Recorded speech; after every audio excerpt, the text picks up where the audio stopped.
Olá, seja muito bem-vindo, muito bem-vinda a mais um episódio deste que já é o seu programa Mentes que Sentem.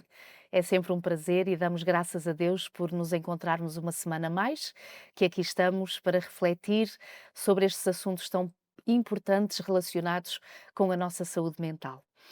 Para si que já é assíduo deste programa, seja bem-vindo uma vez mais. Se pela primeira vez está connosco, pois muito bem, bem-vindo também, bem-vinda e que possa ser uma mais-valia para a sua vida.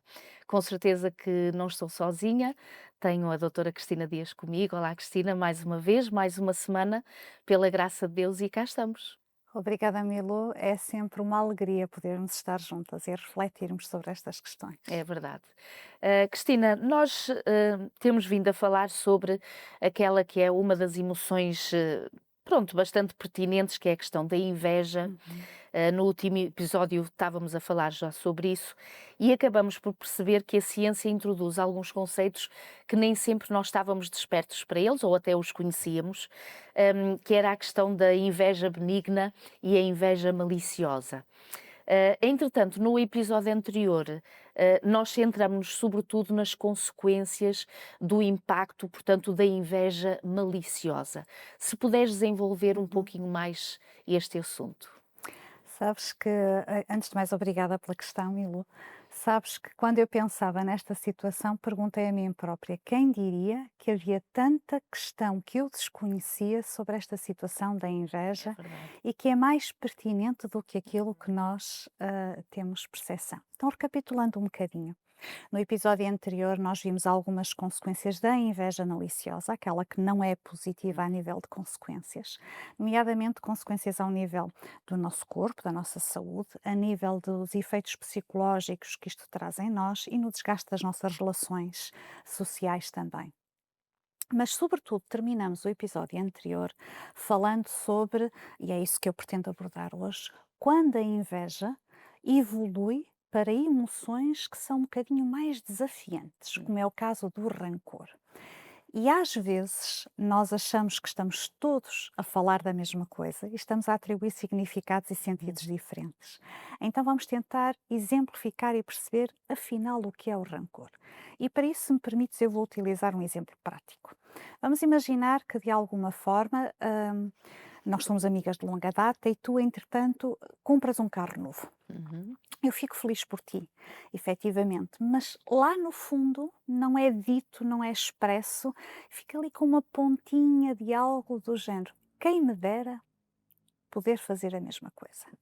Quem me dera que fosse Uhum. comigo. Eu estou feliz por ti, mas ficou ali aquele defunto.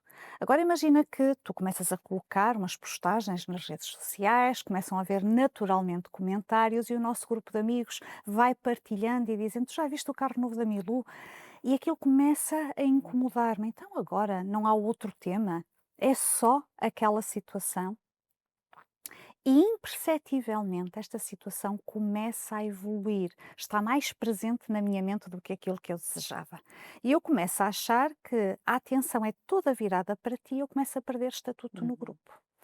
Vamos supor que a determinada altura tu me convidas e dizes: "Olha, queres vir dar uma voltinha?" E quando vamos, e eu estou feliz por ti, mas quando vamos no carro, eu já não tenho só o senso de inveja, mas eu tenho aqui alguma amargura, Hum.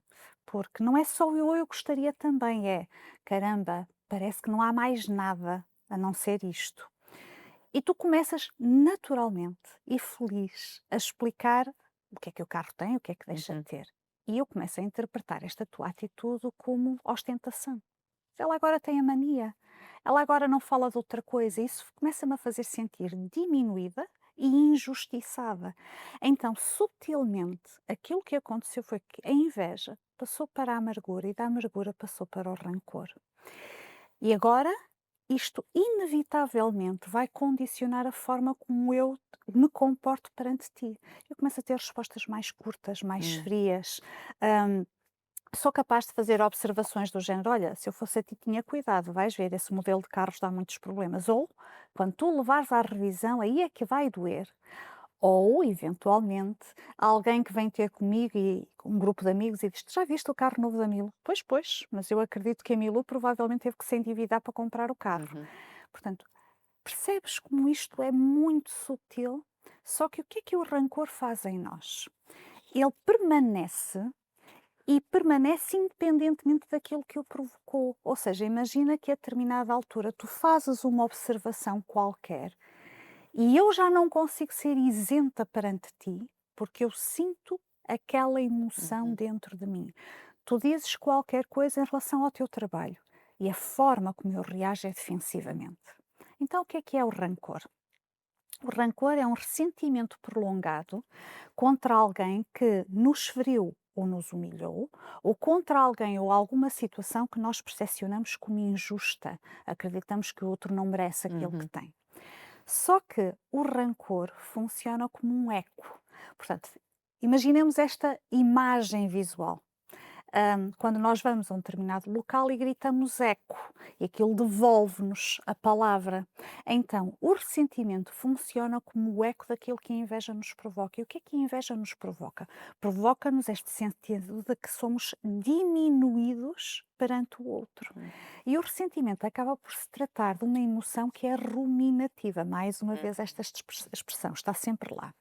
Qual é a grande diferença entre desculpa, o rancor é que é uma Sim. emoção ruminativa. Qual é a grande diferença entre a inveja e o rancor? Tem a ver com o gatilho, com aquilo que Uhum. provoca.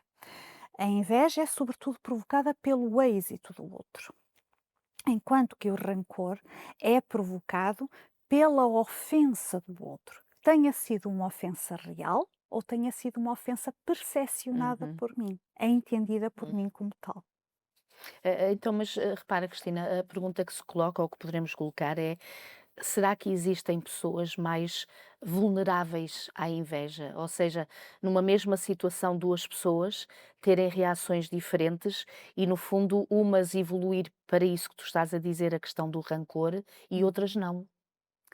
Essa pergunta, ela não pode ter uma resposta simplista, Uhum. portanto, aquilo que eu poderei fazer é dar aqui alguns tópicos Uhum. que efetivamente podem predispor a pessoa para uma maior vulnerabilidade na gestão da inveja e ela evoluir para o rancor, mas conforme deves compreender, e aqueles que nos Uhum. ouvem, cada caso é um caso, portanto, Uhum. nós não podemos agora rotular as pessoas. E quais são alguns dos fatores de vulnerabilidade? Nada que nós já não tínhamos falado aqui. Uhum. Um deles é a baixa autoestima. Sempre que eu sinto que estou a ser comparada e isto me causa sofrimento, a inveja pode evoluir para o rancor. Outra é aquilo que também já falamos noutros episódios, é esta questão de estar inserida em contextos, sobretudo em contextos familiares, em que o meu valor próprio é medido pelo desempenho e o desempenho é medido pela comparação Uhum. constante. Então tu não viste, tu não consegues, mas o teu irmão conseguiu. Uhum. Ou tu vês, tiraste quanto neste teste, mas olha que o teu amigo tirou X. E não é uma comparação na perspectiva do estímulo, é uma comparação na perspectiva de te dizer não foste suficiente. Uhum.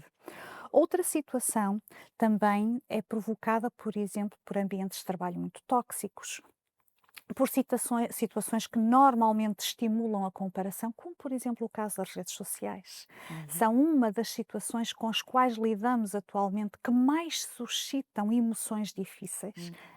A inveja, por exemplo, que pode evoluir para algo mais. A dificuldade que temos em lidar com emoções difíceis, como é o caso da frustração, mas há sobretudo dois aspectos que não são tão falados e que podem predispor a pessoa a uma maior vulnerabilidade para evoluir da inveja para o rancor. Uma delas é uma necessidade forte de validação externa. Tem a ver com a nossa autoestima. Há pessoas que desenvolveram mecanismos em que a sua autoestima está muito dependente da validação que o Uhum. outro faz. Uhum. Então, o facto de, por exemplo, eu ter menos likes numa Exato. postagem que coloquei, ou alguém elogiar alguém ao meu lado num jantar, por exemplo, eu sinto isso como uma ofensa Uhum. pessoal. Eu sinto isso como algo que não me está a valorizar.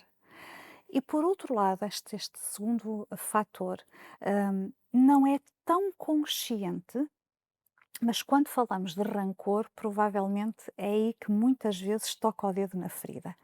E tem a ver com o quê? Tem a ver com feridas emocionais antigas que não são perceptíveis ou não foram trabalhadas ou não estão geridas e qualquer gatilho, qualquer trigger vai fazer com que voltemos novamente a reviver isso. E quando falamos do rancor, nós temos que diferenciar a dor causada da dor percepcionada. O que é isto? Se nós pudéssemos pôr o rancor numa equação matemática, nós diríamos: o rancor é composto por X% da dor causada e é composto por um fator, uma percentagem ainda superior da dor percepcionada ou da dor despertada. Hum. E como é que nós poderemos perceber com o que é que estamos a lidar? Então poderemos fazer uma pergunta muito simples. Só esta pergunta já vai ajudar, de alguma forma, clarificar algumas questões. Vamos utilizar o exemplo do carro. E a pergunta é: a Milu realmente magoou-me ou ela tocou numa ferida que já existia? Porque se eu for a tentar justificar, eu vou dizer sim, ela magoou-me, porque ela de alguma forma exibiu-se. Uhum. Mas se eu tentar ser um bocadinho mais pragmática e perguntar a mim própria: "Mas será que é só isso? Será que ela teve esta intencionalidade? Se ela não teve a intencionalidade de me magoar, então por que é que eu me sinto magoada?" Olha, eu sinto-me magoada porque eu senti-me desvalorizada. E de onde é que vem Uhum. esta percepção de me sentir desvalorizada? E quando eu faço aqui um rewind, Uhum. não é? Eu vou provavelmente encontrar vários episódios na minha vida que têm o padrão comum de eu me sentir desvalorizada. Então, qual é a minha ferida emocional? É esta desvalorização constante que eu não estou a conseguir trabalhar. Então, o rancor, aquilo que faz é, de alguma forma, elicitar estas feridas que muitas vezes não estão resolvidas. Uhum. Nós já vamos continuar esta conversa interessante sobre estes assuntos. Vamos fazer um breve intervalo e já voltamos. TV Novo Tempo, o canal da saúde, o canal da esperança.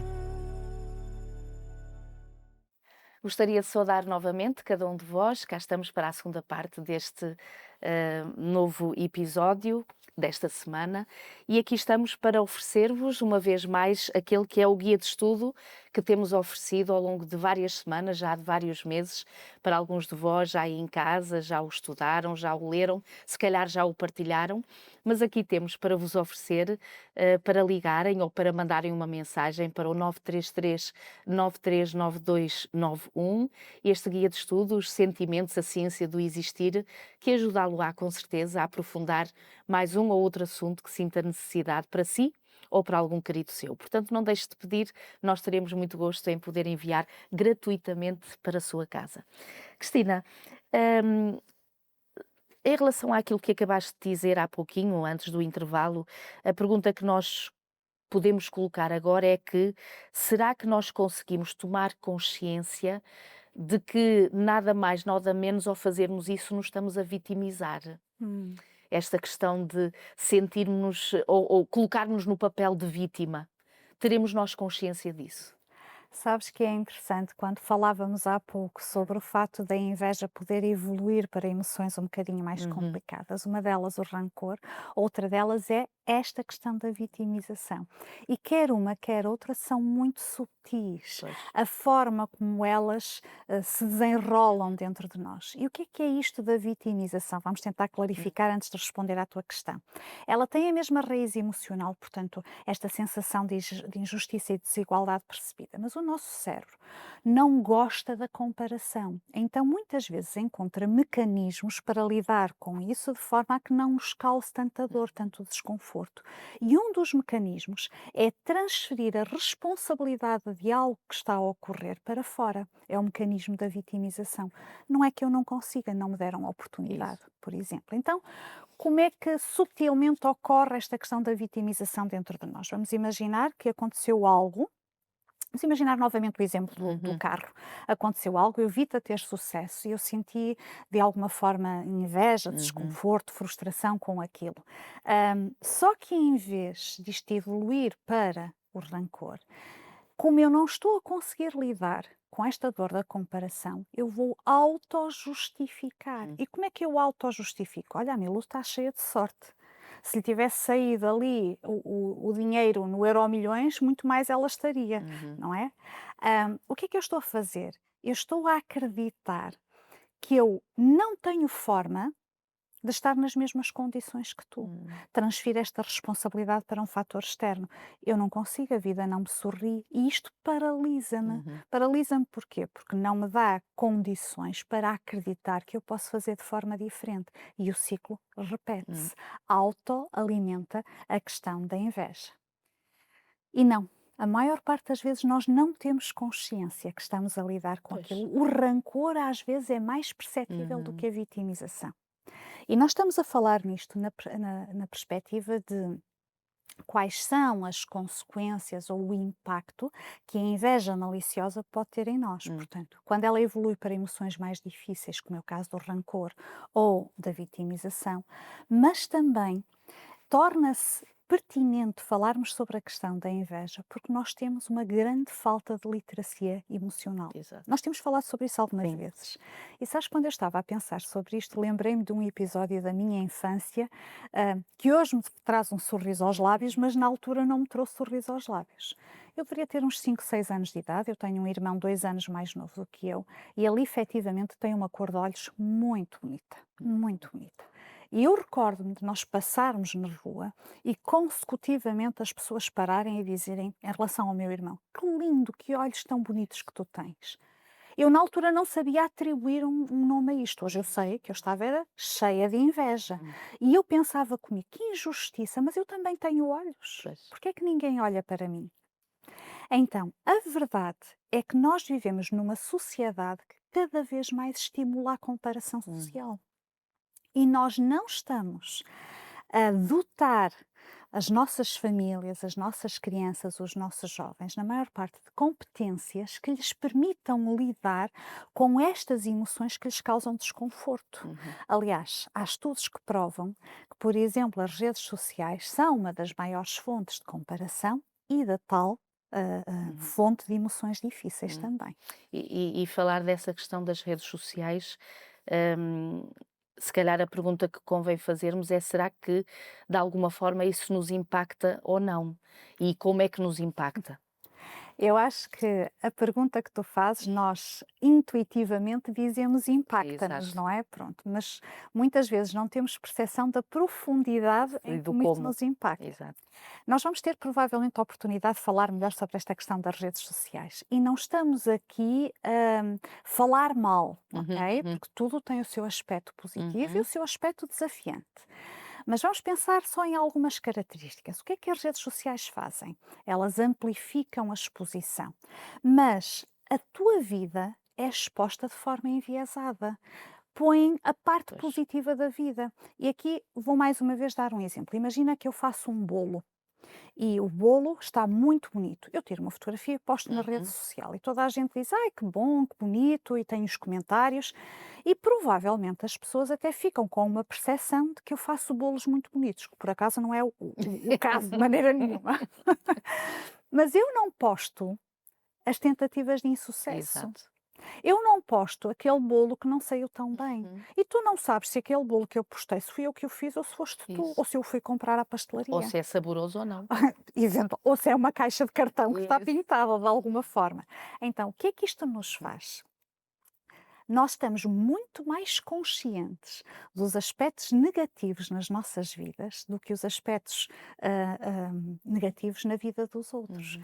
E as redes sociais trazem-nos isto, trazem-nos uma visão enviesada da realidade. Acontece que o nosso cérebro está constantemente a construir modelos que lhe permitam interpretar a realidade. E isso é útil Hum. e é pertinente. Agora, quando o teu cérebro é sobrecarregado com uma informação enviesadamente positiva, ele naturalmente vai fazer comparação e vai dizer: "Eu sou inferior". Pois. E é isto que ocorre dentro da nossa mente. Uhum. Esta questão das redes sociais e das dependências, neste caso, das redes sociais, é cada vez mais pertinente e vamos dedicar algum espaço para falar sobre isso especificamente. Mas neste momento eu far-te uma pergunta, Cristina. Será que nos podes deixar algumas sugestões? Porque acho que é importante esta questão prática das coisas, que podem ajudar as nossas crianças, os nossos adolescentes a lidarem com esta questão das comparações, e das emoções que isso mesmo provoca. Uhum. Olha, Milu, para poder responder a essa pergunta, e sim, vamos deixar aqui algumas estratégias Uhum, práticas que acho que são importantes para uhum. todos nós. Não são a resolução de todos os problemas, mas contribuem Ajudarão. para. Eu recordo-me de um estudo que foi feito muito interessante. Em 2006, uma professora de psicologia da Universidade de Stanford, Carol Dweck, ela publicou a teoria da mentalidade. E embora existam pessoas que são a favor e outras que identificam algumas falhas a esta abordagem, na realidade nós temos que olhar e perceber o que é que eu posso retirar daqui de positivo e que de alguma forma pode ter um impacto no meu dia a dia. Então, esta teoria da mentalidade, a Mindset Theory, ela explica como é que as nossas crenças em relação à nossa inteligência, ao nosso talento, influenciam o comportamento, a motivação, o sucesso e a aprendizagem. E o que é que ela percebeu? O que é que fizeram? Ela e o grupo de investigadores pegaram em grupos de crianças, separaram estes grupos de crianças, deram tarefas adequadas à faixa etária das crianças, resolveram um puzzle, um enigma, Uhum, qualquer coisa. Mas depois a diferença era no estímulo, no reforço que lhes davam. Num grupo de crianças, eles davam o que consideraram um reforço fixo. És muito inteligente, boa. No outro grupo de crianças, eles davam o esforço, desculpa, o reforço de crescimento. Muito bem, esforçaste bastante, ok. tiveste um bom resultado. E depois estas crianças eram expostas, supostamente, a colegas que teriam tido resultados melhores nas mesmas tarefas que elas estavam a executar. O que é que eles perceberam? Que crianças que têm maioritariamente, porque não é exclusivamente, Uhum, maioritariamente, uma mentalidade fixa que associa, que está sempre a ser reforçada pelo elogio à inteligência da criança, elas aceitam que as suas capacidades são inatas, são imutáveis, têm mais dificuldade em lidar com frustração. Por incrível que pareça, veem o esforço como um sinal de falta de sucesso, falta de talento e sentem-se ameaçadas pelo sucesso dos outros. Enquanto que as crianças que têm uma mentalidade de crescimento em que o elogio é feito sobretudo à questão do esforço, elas, apesar de ficarem frustradas, elas olham para o esforço como um processo de aprendizagem uhum, e veem a comparação com os outros como, ok, eu também consigo lá chegar. uhum, Então, quando estas crianças eram expostas aos resultados de alguém que supostamente tinha tido um resultado melhor do que o delas, as crianças com mentalidade fixa reagiam com inveja e desânimo. Enquanto que as crianças com maioritariamente a mentalidade de crescimento reagiam como, ok, eu também posso fazer. uhum. E isto depende, sobretudo, ou vai ter implicação, sobretudo, em nós como adultos, como educadores, como aqueles que intervêm neste mecanismo nas crianças. O tipo de reforço que nós damos às crianças ou aos nossos adolescentes vai ser um reforço que molda o tipo de comparação que nós fazemos. Pode ser um reforço para uma comparação ameaçadora, destrutiva, ou pode ser um reforço para uma comparação instrutiva, inspiradora. Então, algumas sugestões Uhum, práticas. Uma delas é elogiem o esforço inteligente que a criança faz e a sua estratégia, não apenas o resultado. Olha, eu gostei muito do esforço que tu fizeste. uhum, Eu já vi que, apesar de ter sido desafiante para ti, tu tentaste várias estratégias até funcionares. Muito bem, tu fizeste um excelente trabalho. Eu vi que tentaste várias alternativas, isso é sinal de inteligência. Tu percebes que aqui a inteligência está integrada com o esforço. uhum, Outra questão é celebrar as tentativas e não apenas o resultado. uhum. E aqui permite-me dar um exemplo pessoal lá de casa. Eu recordo-me que houve uma fase, uma faixa etária, em que nós estávamos sempre a levar animaizinhos para casa.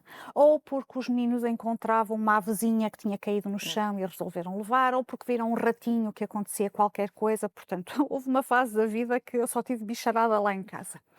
Mas invariavelmente, porque eles já vinham em não muito bom estado. Pois. Portanto, imagina, numa percentagem de 10 animaizinhos, 2 sobreviveram e os outros Hum. faleciam.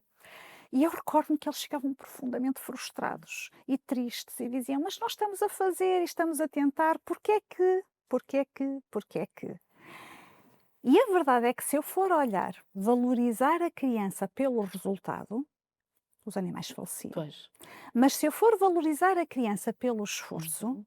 aquilo que nós tentávamos dizer era: "Filho, e não tentamos fazer isto", e aprendemos que às tantas é melhor fazer aquilo. E e às vezes a pergunta que se colocava era: "Então, da próxima vez que tu vês um animal que precisa de ajuda, tu não o vais querer trazer para casa?" E apesar de ele ficar triste e frustrado com a questão da morte, ele dizia: "Não, mamã, eu quero voltar a trazê-lo", porque é esta questão de celebrarmos o esforço e as tentativas, não apenas o resultado. No próximo episódio iremos ver mais algumas sugestões. Muito bem. Cristina, muito obrigada mais uma vez, o Obrigada. tempo voa. E estavas a falar, eu estava a pensar, se há alguém que valoriza o pouquinho que nós possamos fazer, é o nosso Criador, portanto é Deus. Então, se algum dia deste se sentir nada, ou se sentir que faz pouco, ou que não vale, leia a palavra de Deus. Veja o que a Bíblia diz, realmente neste sentido de Deus ter amado tanto cada um de nós, ter dado a sua própria vida, então nós temos um valor extraordinário. Que nós recebamos este ensinamento de Deus e também o partilhemos com aqueles que estão à nossa volta. Foi um prazer estar consigo. Voltamos na graça de Deus na próxima semana. Até lá.